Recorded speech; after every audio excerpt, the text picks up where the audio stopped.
Здравствуйте! В эфире информационная программа «Настоящее время. Азия». В пражской студии я, Динара Аргин. Сегодня в программе. Крупнейшие в современной истории Таджикистана российско-таджикские военные учения. В них участвуют более 40 тысяч солдат и офицеров. Всем известно, что наши границы, таджикско-афганская, сейчас обстановка очень сложная. Треть всего бензина ввозится в Кыргызстан контрабандой из соседнего Казахстана. В стране уже нанесен ущерб на 2 миллиарда сомов, но менять ситуацию никто не спешит. Вы не боитесь, что вас поймает милиция или налоговая? У нас с ними свои договоренности. В Астане поборники нравственности разглядели неприличные детали у скульптуры, которая простояла больше 10 лет, и требует их немедленно прикрыть. Министр культуры пообещал сделать вкрапление и сгладить острые углы у бронзовой девушки. Столкновение цыган и ОМОНа в пригородах российского города Тула. Власти заявляют, что цыгане 11 раз незаконно подключались к магистральным газопроводам.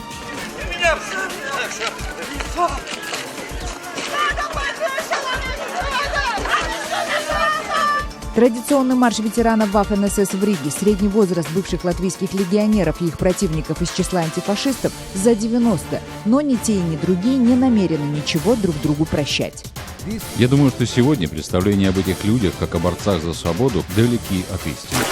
В Таджикистане проходят крупнейшие в современной истории республики российско-таджикские военные учения. В них участвуют более 40 тысяч солдат и офицеров обеих стран. Учения проходят на полигонах вдоль всего периметра таджикско-афганской границы. Это почти 1000 километров. Наш корреспондент Анушервон Арипов наблюдает за одним из этапов учений непосредственно с командного пункта 201-й российской дивизии. Анушервон, здравствуйте. Какие боевые задачи отрабатываются на учениях и насколько это связано с обстановкой в Афганистане? Здравствуйте, Динара. Да, прошел очередной этап совместных таджикско-российских учений. По замыслу беспилотник Ил-30 обнаружил лагерь боевиков, в котором находилось около 2000 вооруженных людей, автомобили повышенной проходимости, оснащенные пулеметами.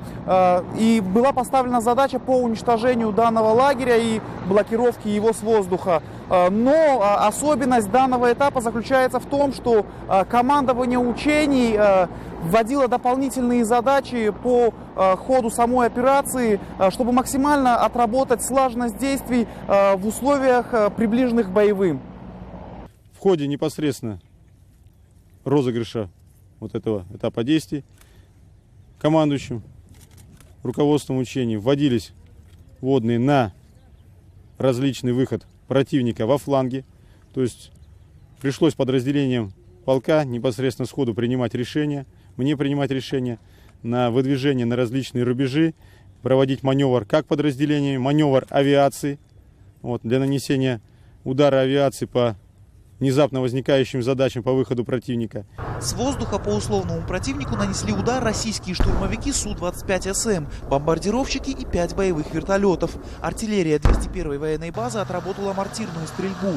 В горной местности прямой наводкой в цель попасть нельзя, поэтому снаряды закидывались в складки рельефа под углом более 45 градусов.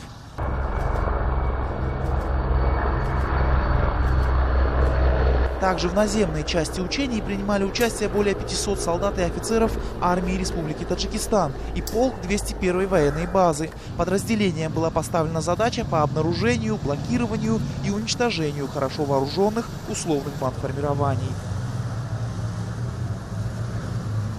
В последние несколько лет все совместные учения проводятся с оглядкой на обстановку в соседнем Афганистане, где в районах, граничащих с Таджикистаном, ситуация остается напряженной. Не зря учения проводятся по 1000-километровому периметру таджикско-афганской границы. В последнее время все учения, которые мы совместно проводим, даем значение, это взаимодействие, организации взаимодействия между ведомствами. Всем известно, что наши границы, таджикско-афганская, сейчас обстановка очень сложная. Мы знаем, какие мероприятия проводятся там сейчас. Поэтому все замыслы учений приближены к боевые. Всего учения проходят на 4 полигонах с 15 по 19 марта. В них принимают участие около 40 тысяч человек. Правда, 35 тысяч – это резервисты, большинство из которых на полигоны не выезжают.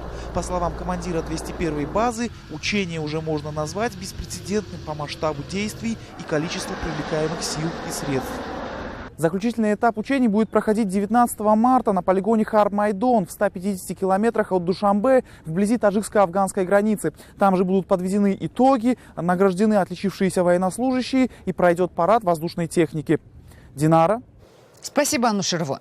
Почти 30% бензина завозится в Кыргызстан контрабандой. В основном нелегальное топливо везут из Казахстана, где цены в последнее время значительно ниже. Уже подсчитан ущерб кыргызстанской экономике от подпольного бизнеса. Только за полгода он составил порядка 2 миллиардов сомов. Подробности в расследовании Адилета Бектурсунова. Откуда вы бензин привозите? Бензин из Казахстана. Полдень. Конечная остановка маршрутных автобусов на окраине Бишкека. Скрытая камера фиксирует теперь уже обыденное для этих мест явление. Контрабандное топливо фасуют по канистрам и продают по сбросовой цене.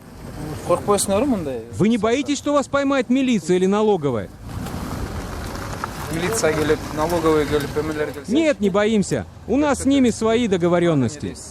Подпольные точки расплодились по всей стране. Неучтенку продают на полях, сбывают через мелкие заправочные сети. Суточные продажи достигают до 100 тонн. Львиную долю контрабанды ввезут по 3 основным пограничным постам в Чуйской области. Пункт Акджол, граничащий с Казахстаном, один из отлаженных каналов поставки. Местные таксисты говорят, контрабанду везут зачастую ночью. В день где-то 4-5 разов так. Нормально тоже, где-то 10-15 тонн выходит. Здесь все в курсе, то, что они возят. В курсе имеете в виду пограничники? Все в курсе? Ну, конечно. И пограничники, и финполы, все в курсе. Ну, отметки же они дают. Через пограничные посты ежедневно перегоняют до 400 тонн бензина и солярки. Везут контрабанду из Казахстана. Там из-за резкого обесценивания валюты топливо стало стоить в разы дешевле. Когда есть разница в ценах, всегда есть желающие заработать на этом. Вот. И с отсутствием таможенного контроля на границе, контроль этот ослаб, поэтому пошел поток. Открытые границы привлекают контрабандистов. Возить топливо из Казахстана легально слишком дорого. Власти соседней страны, чтобы обезопасить свой рынок, взвинтили пошлины на экспорт. Пока в Кыргызстан везут только из России. Нету экспортных пошлин, которые взимает Россия при отправке. Да? Но когда ГСМ приходит к нам, соответственно, необходимо уплачивать налоги. Это в первую очередь налог на добавленную стоимость и акцизный налог. То есть вот эти два налога, они достаточно серьезную часть стоимости ГСМ составляют. Сейчас в Кыргызстане цены на топливо самые высокие в регионе. Дороже только в Таджикистане, куда уже отсюда подпольно вывозят сотни тысяч тонн ежегодно. Пока такой расклад устраивает всех игроков, а власти молчаливо наблюдают за происходящим. По акцизам у нас тоже постоянный рост. В прошлом году повысили до 5000 сомов за тонну бензин. Мы в рамках противодействия контрабанде предлагали временно снизить акциз, чтобы сократить разницу между ценами с Казахстаном. Но, к сожалению, это решение принято не было. Если мы снизим акцизный налог до 3000, до 2000 сомов, да, то насколько это повлияет на ситуацию? На самом деле разница в стоимости ГСМ в Казахстане у нас настолько велика, что даже снижение этого налога, оно повлияет, да, но не намного. То есть разница все равно останется достаточно серьезная. Парадокс евразийской экономической интеграции. Теневой оборот нефтепродуктов успешно существует. Менять происходящее пока никто не спешит. Тем временем подпольный бизнес за полгода нанес ущерб государству почти на 2 миллиарда сомов. Адилет Бектурсунов, Азат Нтымаков. Настоящее время, Кыргызстан. В казахстанском интернете бурно обсуждают скульптурную композицию «Влюбленные» в парке молодежи в Астане. Влюбленные простояли там 11 лет, пока один из пользователей не возмутился откровенной, на его взгляд, физиологичностью бронзовой девушки. Его поддержали и другие жители столицы, озабоченные тем, что подумают иностранцы. А один из поборников целомудрия даже накинул на скульптуру платок. Скульптурная композиция «Влюбленные» – это бронзовые статуи юноши и девушки, была установлена в 2005 году в одном из столичных парков при участии президента Нурсултана Назарбаева и более 5000 школьников. Тогда степень обнаженности девушки ни у кого протестов не вызвала. Однако нынешнее обсуждение ее форм приобрело масштаб важнейшего вопроса на уровне Министерства культуры. Его глава Арыстанбек Мухамедиулы заявил, что, возможно, будет создана специальная комиссия, которая обратится к автору, чтобы он сделал, цитирую, некоторые вкрапления. Нет необходимости прикрывать скульптуру тканью. Можно некоторые вкрапления сделать. В мировой практике это предусмотрено. Мы сейчас создадим комиссию и обратимся к автору, чтобы он мог сделать некоторые вкрапления или, может быть, сгладил острые формы и так далее. Если у народа есть определенное видение, и оно вызывает определенную реакцию, конечно, мы же должны реагировать. Что именно имел в виду казахстанский министр культуры под некоторыми вкраплениями и сглаживанием острых форм, он так и не пояснил. Но его высказывания вызвали новую, еще более бурную реакцию в социальных сетях. Далее в программе. Столкновение цыган и ОМОНа в пригородах российского города Тула. Власти заявляют, что цыгане 11 раз незаконно подключались к магистральным газопроводам.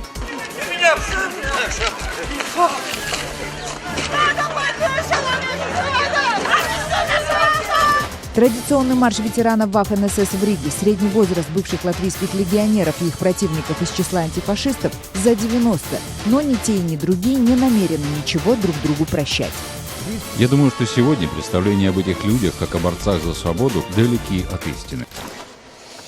Госсекретарь Джон Керри назвал действия исламского государства в Ираке и Сирии геноцидом против христиан, езидов и мусульман-шиитов. Он пояснил, что это проявляется в словах, идеологии и действиях террористов. По мнению Керри, группировка ответственна за преступления против человечности и этнические чистки. По его словам, США пришли к этому выводу на основе информации, собранной с помощью целого ряда источников. Другие представители Государственного департамента заявили, что в ближайшее время будет подготовлен специальный доклад для Конгресса США, где будут детально изложены обстоятельства геноцида. ИГИЛ несет ответственность за геноцид целых групп населения, находящихся под его контролем. В том числе речь идет о езидах, христианах и шиитах. Важно говорить об этих преступлениях, но пресечь их еще важнее.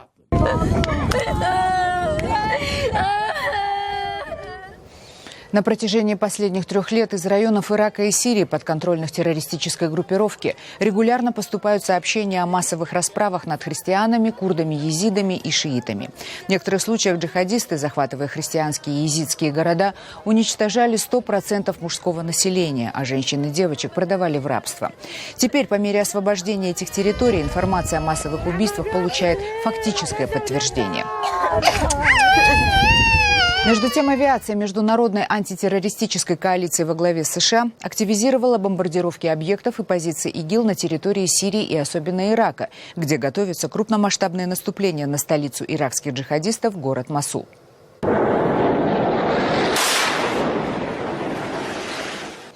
Агентство Рейтер со ссылкой на коалицию распространяет видео новых ударов американских самолетов по Сирии и Ираку. Из этого видео видно, что удары по позициям боевиков в Ираке во много раз превышают по своей интенсивности американские авиаудары по Сирии.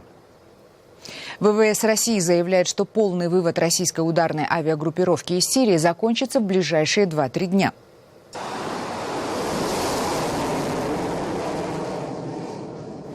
Основная масса российских боевых самолетов уже покинула авиабазу Хмеймим. Сегодня на родину вылетали последние звенья штурмовиков. В России возвратившихся боевых пилотов встречают как героев прямо на взлетной полосе. Специально для их встречи выстраивается почетный караул, прилетают высокопоставленные генералы. Девушки в национальных костюмах дарят летчикам цветы и подарки. Также все без исключения пилоты сразу же после приземления получают на летном поле государственные ордена и награды. Мы прибыли сегодня на родную землю. На заслуженный нами отдых. И только после церемонии встречи летчикам разрешают подойти к своим родным и близким. В Риге прошел так называемый День памяти латышских легионеров Waffen-СС. Обычно в этот день оставшиеся в живых ветераны Waffen-СС и их сторонники проходят шествием по латвийской столице. Это событие всегда вызывает неоднозначную реакцию в мировом сообществе. Латвию обвиняют в возрождении нацизма. А выразить свой протест в Ригу приезжают антифашисты со всего мира. Торжественное возложение цветов к памятнику свободы по традиции сопровождается пикетами антифашистов. Я потому здесь, чтобы не случился 41-45 год. И что в Латвии не получилось то, что было в Латвии в 41 году, когда людей расстреливали без суда и следствия всех подряд. Историк, глава Иерусалимского центра Симона Визенталя, доктор Ефраим Зуров, уже несколько лет специально прилетает в Ригу. Я думаю, что сегодня представления об этих людях, как о борцах за свободу, которые вымостили дорогу к латвийской независимости, далеки от истины. Небольшая группа антифашистов приехала из Германии. Рядом с ними рижанин Сергей Иванович. Он тоже попал под насильственную мобилизацию, только в Крыму. Кто поверит, что я служил в немецкой армии. В 41 год я попал в немецкую армию, оттуда убежал в Керчи и пошел к своим. Мне было 17 лет. Я был призван на работу на аэродром. А потом мне там одели в немецкую форму. Я всегда прихожу. Это мой день.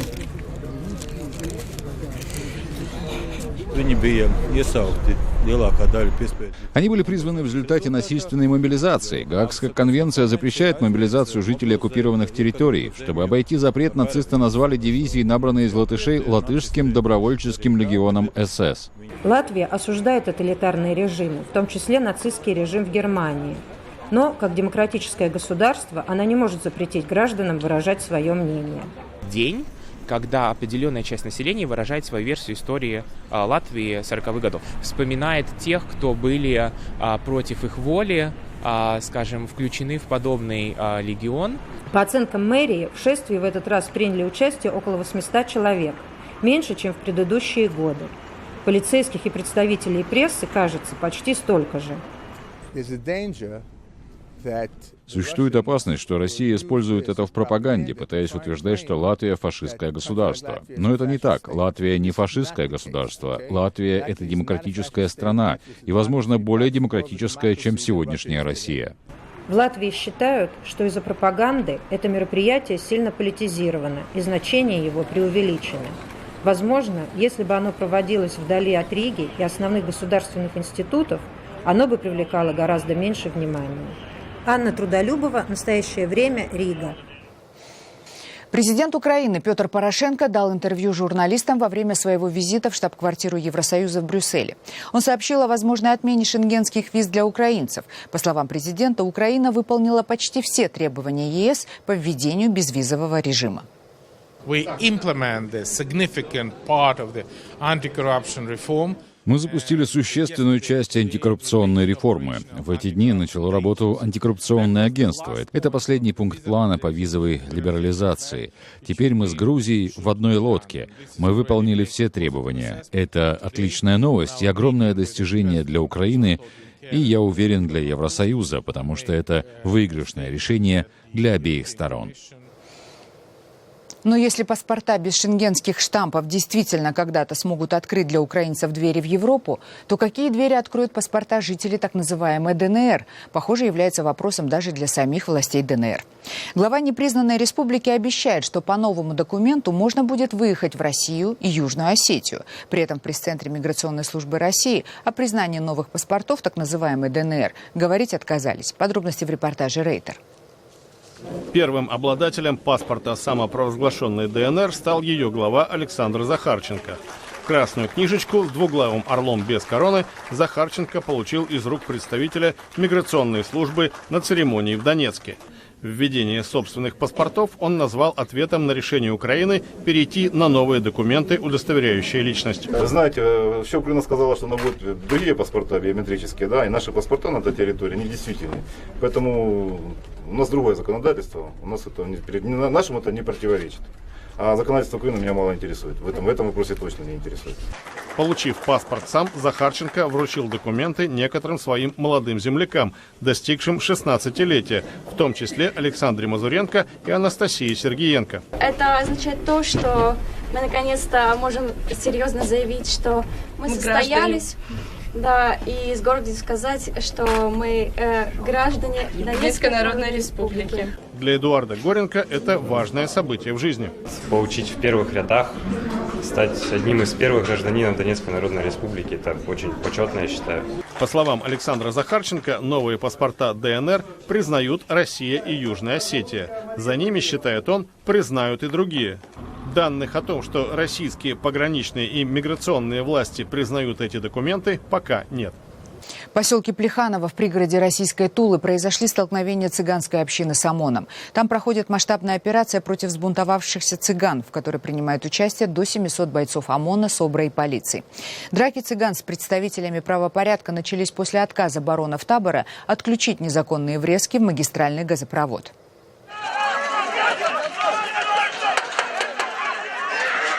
15 марта в газовых сетях Тулы произошла серьезная авария из-за 11 нелегальных подключений в газопровод поселка Плеханово. Когда туда приехали с инспекцией сотрудники газовых служб, цыганская община напала на них с камнями и палками. На следующий день толпа местных обитателей цыганского поселка пришла к зданию администрации полиции, начала жечь покрышки, закидывать камнями и палками газовщиков, полицейских и журналистов. После этого в Плеханово были стянуты значительные силы спецподразделений МВД. Да женщины пойдут. Что они не могли спокойно подойти по-человечески?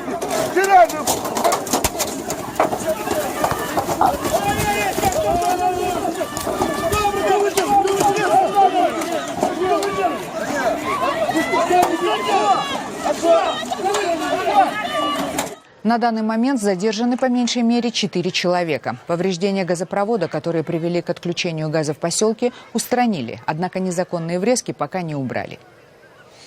В одной из воинских частей на Урале официально несет воинскую службу четвероногий рядовой Мурзик. Кот полка ходит на работу вместе со своим хозяином, командиром путевого батальона. Зачем Мурзика взяли на службу, расскажет Екатерина Пономарева. Перед этим котом солдаты всегда возьмут под козырек. А до места службы рядового Мурзика носит на руках сам подполковник. Неуставные отношения хозяин-кот они оставляют за порогом казармы. У обоих на службе свои боевые задачи. У нас контролируют элементы распорядка дня, так сказать, нашу работу, всех срочников. Пока комбат занят делами важными, он ходит по полигону, и контролирует, чтобы все работали, не халтурили, можно так сказать. Кота на службу в батальон взяли чуть больше года назад, чтобы отвечал за фронт психологической разгрузки. В строй Мурзик попал по блату из командирской семьи. Александр Зорин взял кота на работу, чтобы срочники отвлекались от службы в заботах о хвостатом сослуживце и меньше скучали по дому. Рабочий день у него начинается в 6 часов. В 6 часов он поднимается, в 6:30 вместе со мной выходит на службу. Я иду по своим делам военным, по службе, он направляется по своим, с обходом своей территории. Своего хозяина командирский кот не подвел, служит исправно. На руки к солдатам идет охотно, в дедовщине не замечен. Больше того, проводит в части зачистки от мышей и крыс. Хозяйка рядового Мурзика шутит, он и парад принять сможет. Он не боится. Он солдаты идут строем, барабан барабанит, песни поют, и он не убегает, не боится. Воевать подполковнику Зорину с усатым сослуживцем приходится разве что из-за этой канарейки. Птицу семья взяла недавно в надежде на благоразумие кота. Но теперь дома ведутся кухонные баталии за пернатую жизнь. Птичка охотится, сегодня чуть не съел, не погибла у нас она чуть-чуть. Словом, военкот Мурзик и дома наводит армейские порядки. Строит недавно прибывшего в семью военных Бигля Вилли и проверяет уроки у детей. Недоволен кот-то, видишь-то, оценками-то твоими-то, высказывает свое недовольство. За таким сослуживцем и в разведку пойти не страшно, шутит хозяин Мурзика. И до генерала дослужиться можно. Екатерина Пономарева и Илья Новиков. До настоящего времени. Это были все новости, о которых мы хотели вам рассказать. Читайте нас в социальных сетях и смотрите на сайте currenttime.tv. Мы встретимся с вами завтра в это же время. Всего доброго.